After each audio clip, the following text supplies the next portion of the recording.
Fusion is an awesome CAD program, but as with all tools, it does have some flaws and quirks. Here's one that's been bothering me for some time. When you want to distribute multiple copies of a feature, the rectangular pattern is the way to go. It works perfectly as long as you have a clearly defined starting point and usually an ending point as well. You can use extent or you can use spacing, as I'm showing here. However, if you want Fusion to calculate an equal distribution of features between all edges, there is no built-in function. I was making some Gridfinity coin organizers for my wife. I wanted a parametric design where I could input simple coin measurements and have Fusion do the rest. So in this video, I'll show you what Fusion is, or perhaps rather is not doing. I will create a reusable template you can use for any similar spacing issues, saving you from remembering formulas. I will also create a worksheet for the template that you can print or save on your computer. And finally, I will make the dynamic Gridfinity coin organizer, showing you how to use the template. Since this video is going to be fairly long, I will actually make that into a separate video. If your design is simple enough that you can just use a sketch, one of my favorite YouTubers, Brad Tallis, posted an excellent video on how to do this. In his video, he basically talks you through how to set the space from the edge to the first sketch to be equal to the spacing between the sketches in the rectangular pattern. And then you use this formula. Length divided by the quantity plus 1. Please watch Brad's video. I assure you that you'll learn something. I do every time I watch his videos. I have a link in the description. So let's get started making a template. I grab my Fusion checklist so I don't forget anything. Step 1 is name and save the file. I will call it whole pattern template. Step 2 is select the document units. We're going to stay with millimeters. And step 3 is create and name a new component. I'll just name it template. In step 4, I select a view. I like to use the top view. And now we're going to open the parameter input panel for step 5. We know that we'll need the length. As for values, they don't really matter for the template, so I'll just use some easy numbers. For the length, I will use 200. Since this is a template, lots of comments helps for future use. Length is obviously the distance between the edges. We need the diameter of the hole.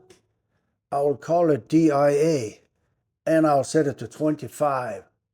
And I can put the comments right here. Obviously, I just want to put diameter of the hole or feature. Next, we need the depth of the hole. I will call it depth, and I'll set it to 2 millimeters for now, and comment it the depth of the hole. For the numbers of holes, I'll use QTY for quantity, and we'll set it to no units. And for now, we'll use 6 and comment it.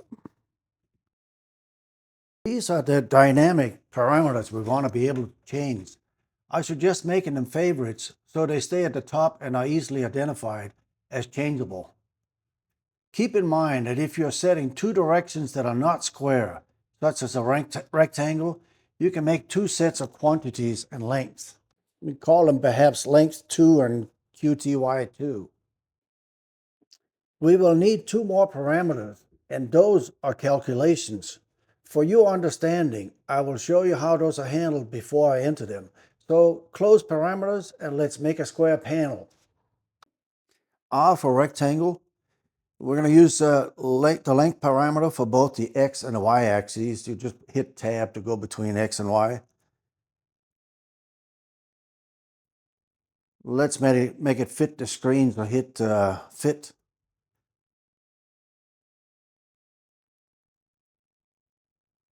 And now hit E for extrude.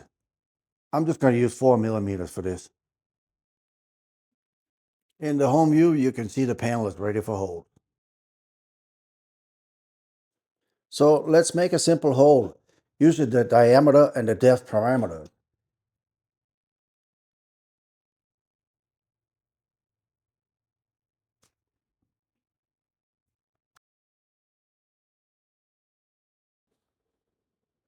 I promised to show you Fusion's spacing issues when using rectangular pattern to space features equally between edges. Here's the first Fusion inconsistency. I will use the pattern to copy a couple of these holes and we'll measure.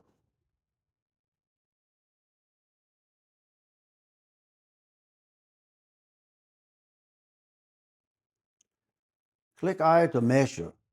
Now, when I measure the distance from one hole to the edge, it measures edge to hole circumference. However, when measuring between holes, it's center to center. So the first part of a solution involves a reusable formula where the spacing is calculated. We need to figure out the length not used by the holes and dividing that by the quantity of holes plus 1 to capture both edges. We have all the information already in our parameters, so the formula is fairly easy. We need the length minus the diameter times the quantity, and we divide all that by the quantity plus 1. So let's add this calculation to our parameter window. First, delete the sample pattern. Then open the parameter window and call this one spacing. I'm just going to enter that formula and add a comment as you see here.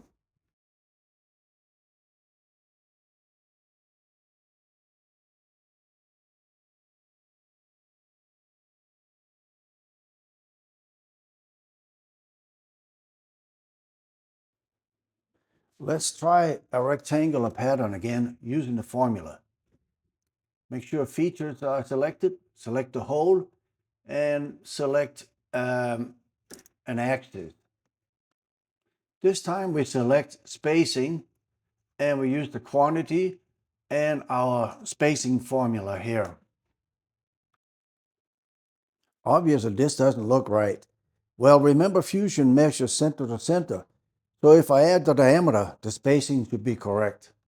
But there's another problem. The first hole is not placed correctly.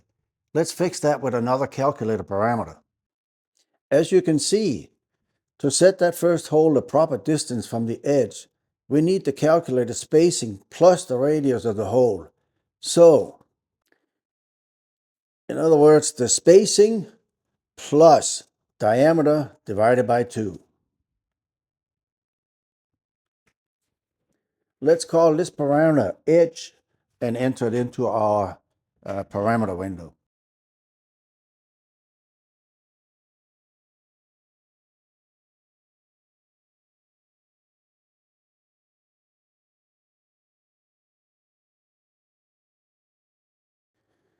I'm going to leave the comment box blank for now because there's another Fusion issue that I want to address first. Fixing the issue with the first hole location appears easy now. Right-click on the hole and select Edit. Now simply enter the calculator parameter edge in the reference to the edge. Bingo! It seems perfect now. But is it? Let's do some testing. The whole purpose of using parametric design is to be able to make changes fast and easy by simply changing those parameter inputs. As you can see here, this seems to work. As I change the quantity of holes, everything realigns like it should. But what if the hole is more complex? The design I originally wanted was, in fact, a counterboard hole with other features. So let's try that. Edit the hole and select the counterboard feature. Set the hole to cut through all and set the head diameter to a DIA parameter and the through hole to half that. Use the depth parameter for the head and just click OK when you're done with that. Again, looks great. But watch this. Now, when you change the quantity, Fusion obviously does not know which hole diameter to use, and everything gets misaligned because of that first hole not placed correctly anymore. So is there a way to handle this? Indeed there is. Let's delete the pattern and the hole and use a different strategy. This time I'm going to use a very simple construction point. Make sure the template component is active. Create a sketch and choose the top surface. Then select point and make it a construction type. Place the point anywhere and now click D for distance and set the edge parameter as the distance. This time I'm setting it from both edges for better illustration.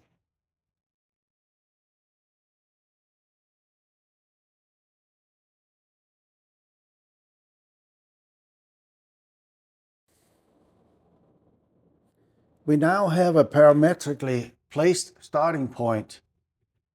Select a new hole centered on this point, and we will input all the parameters as before. I'm not going to talk you through that.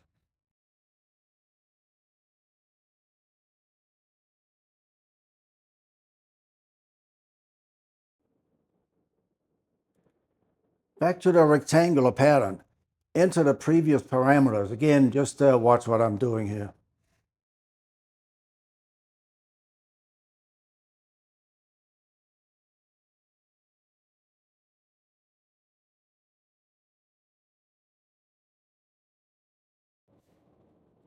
Let's test if this works by changing some parameters.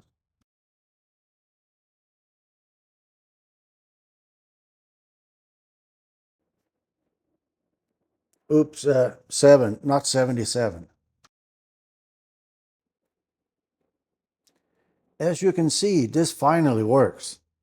I don't know why Fusion does not handle this in an easier manner. Perhaps it'll be fixed in a future update. But until then, let's complete the notes in the parameters window. Once that is done, click the export icon and save those parameters to whatever folder you desire on your computer. It can now be imported to any future design.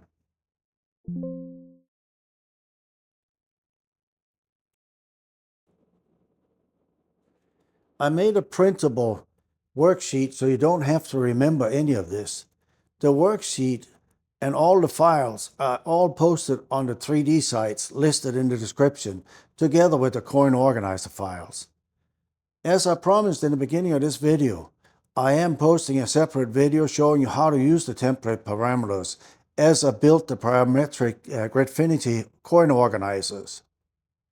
I know this video got long, but I do hope it was of use to you. Hope to see you next time.